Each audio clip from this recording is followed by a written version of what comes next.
All right.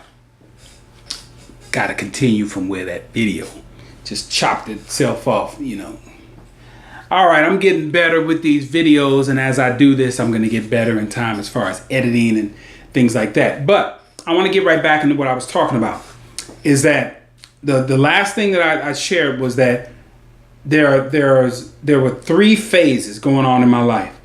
At the age of 13, I had really solidified how I saw the world. Then at 25, like I said, with insurance companies, if you're a good driver at 25, you're pretty much not going to pick up any other bad habits as far as driving. So an insurance company give you a huge discount as far as your insurance rates go down. You're less of a risk. Now, let's think about that. At 13, I had this vision of the world. At 25, I had this more solidified vision of the world. And then by the time I got to be 33 years old, I'm in prison.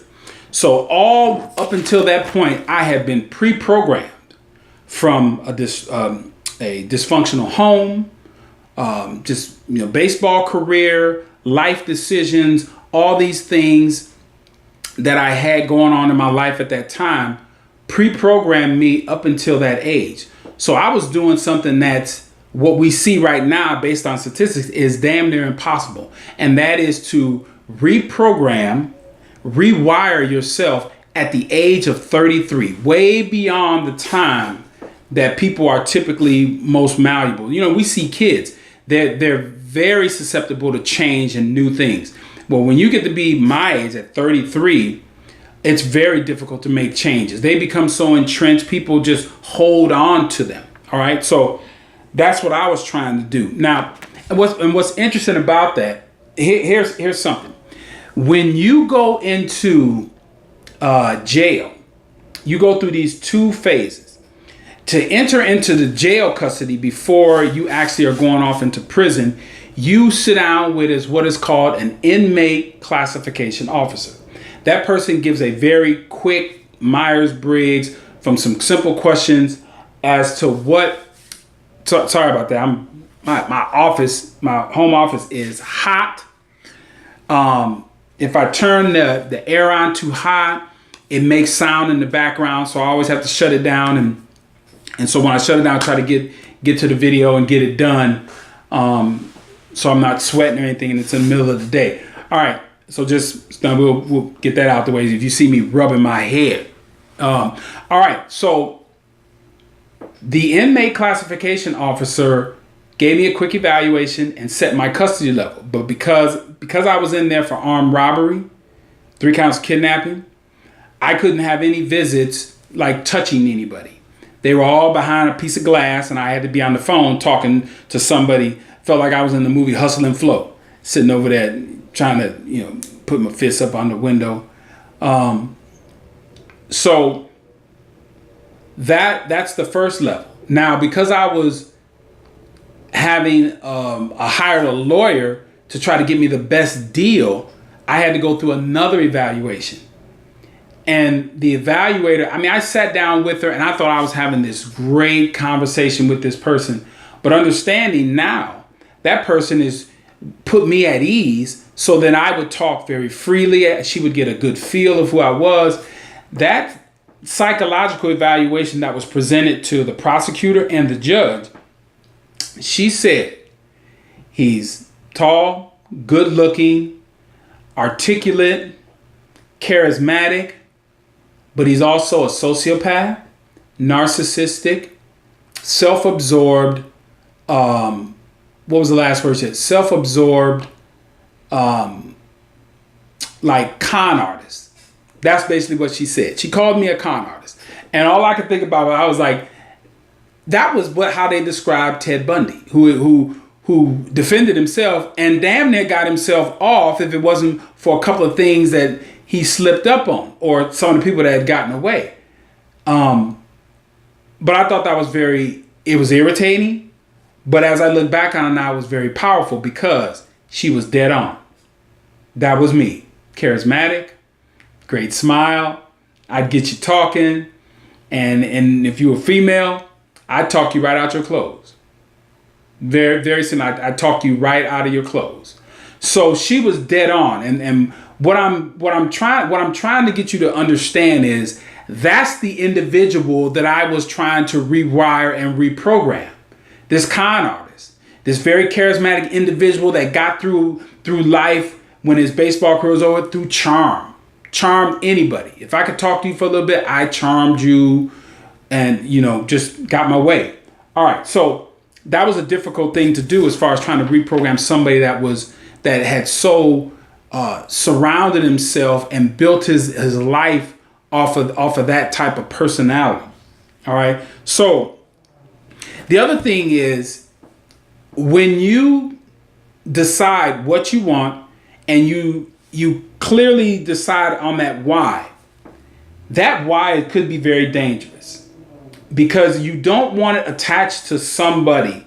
You want it kind of have it this thing that you're looking out for, okay, that you're searching for. And I'll give you an example.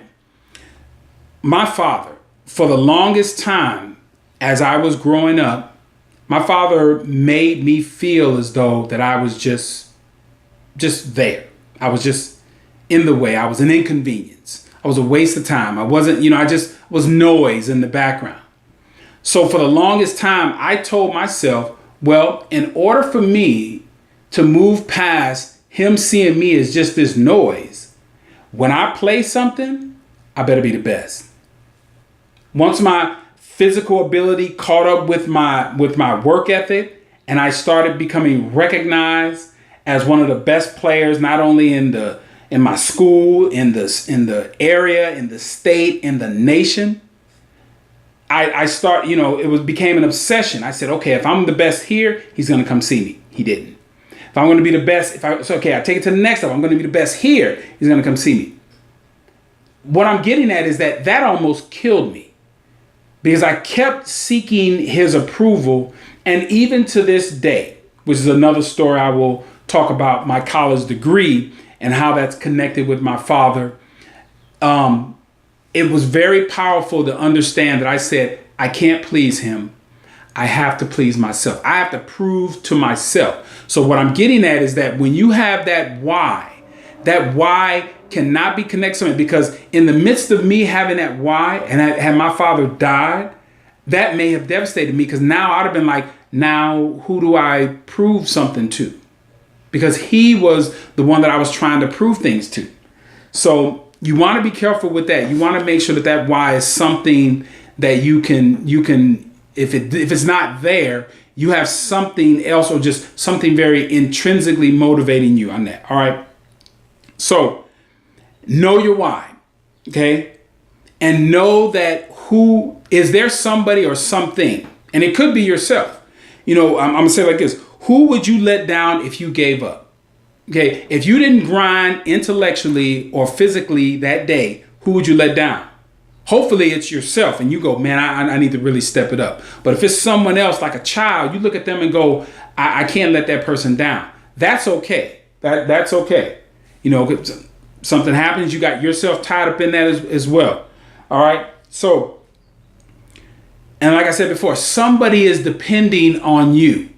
Somebody is depending on you doing that, or somebody or something is depending on you. They become the reason.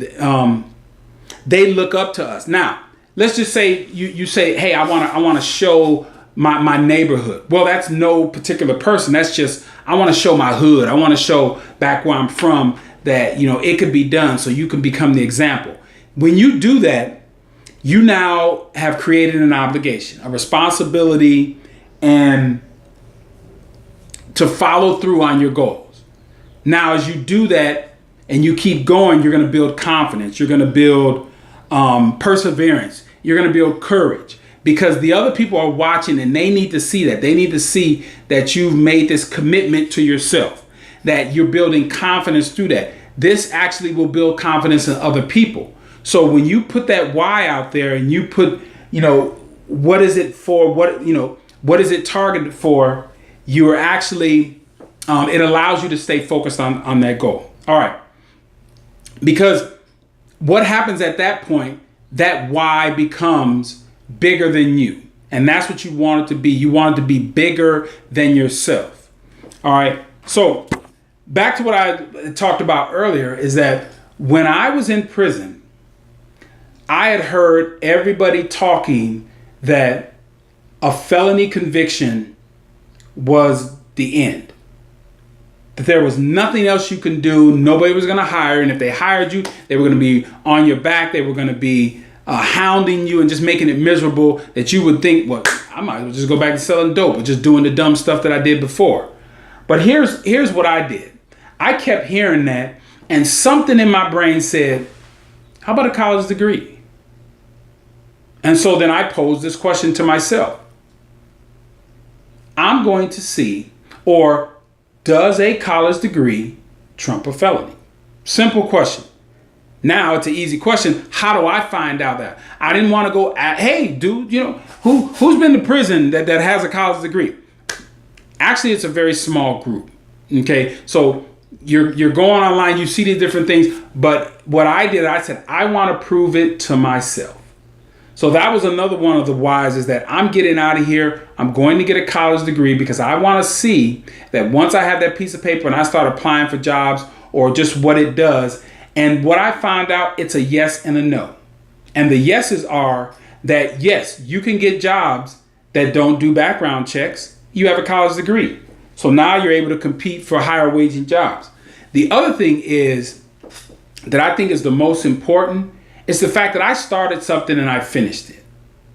I started the program, I finished it. So it gave me confidence to do anything else. If I put my mind to it, I can read what I need to read. I can learn what I need to learn, and I can become better. So that was probably the most important thing, is that it gave me the confidence, because we're going to end this right now. We're going to end this video, but this is what the challenge I'm going to put out there to you, which has to do with me figuring out that the college degree does trump the felony in certain areas.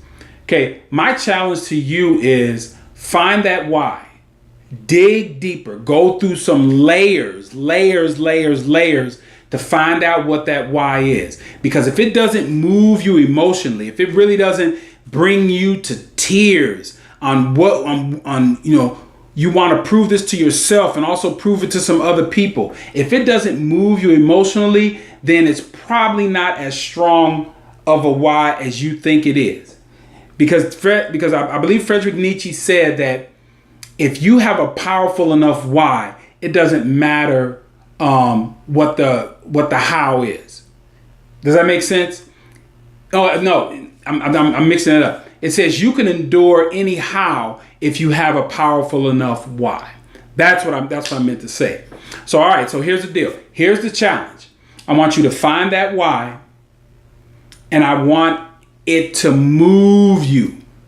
That's what I want you. Find that why.